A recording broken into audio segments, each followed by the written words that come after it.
100 रुपए से करोड़ों का कारोबार, एक चाय बेचने वाली की प्रेरणादायक कहानी।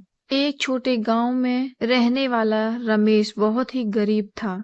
उसके पास ना कोई नौकरी थी, ना कोई बड़ा सहारा। जेब में सिर्फ 100 रुपए थे। उन्हीं पैसों से उसने चाय पत्ती खरीदी, चीनी खरीदा, दूध खरीदा और कुछ कप खरीदे। सड़क किनारे एक छोटी सी दुकान लगा ली। पहले दिन उसकी बिक्री ज्यादा नहीं हुई। खर्च निकालने के बाद उसके हाथ में बहुत कम पैसे बचे। आसपास के लोग उसका मजाक उड़ाते और कहते, चाय बेचकर कोई अमीर बनता है क्या, या अभी तक बना है। लेकिन रमेश ने किसी की बात पर ध्यान नहीं दिया।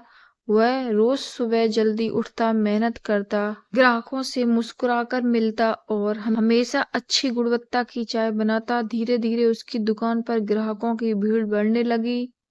रमेश की एक आदत थी, वह अपनी कमाई का हिसाब रखता था, जरूरत भर का खर्च करता था और बाकी पैसे बचाकर फिर अपने काम में लगा देता था।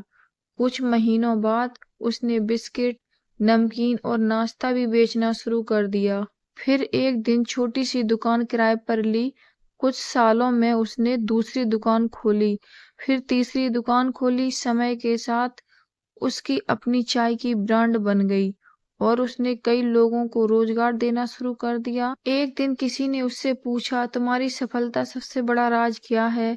रमेश मुस्कुराकर बोला, मैंने कभी शराब, तम्बाकू या किसी तरीके का नशा नहीं किया है। अपनी मेहनत कभी बर्बाद नहीं की है। मैंने देखा है कि कई लोग दिन भर मेहनत करते हैं, जो कमाते हैं उसका बड़ा हिस्सा बुरी आदतों में खर्च कर देते हैं।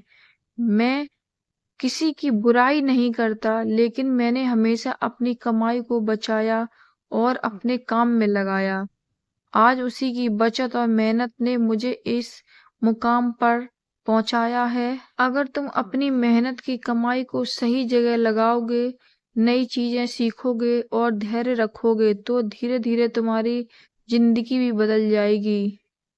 लेकिन अगर कमाई का पैसा गलत आदतों और बेकार के खर्च में चला जाएगा तो आगे बढ़ना बहुत मुश्किल हो जाएगा। आज रमेश करोड़ों के कारोबार का मालिक है, उसके लेकिन आज वह भी खुद को वही साधारण चाय वाला मानता है, जिसने सिर्फ 100 रुपए और एक बड़ी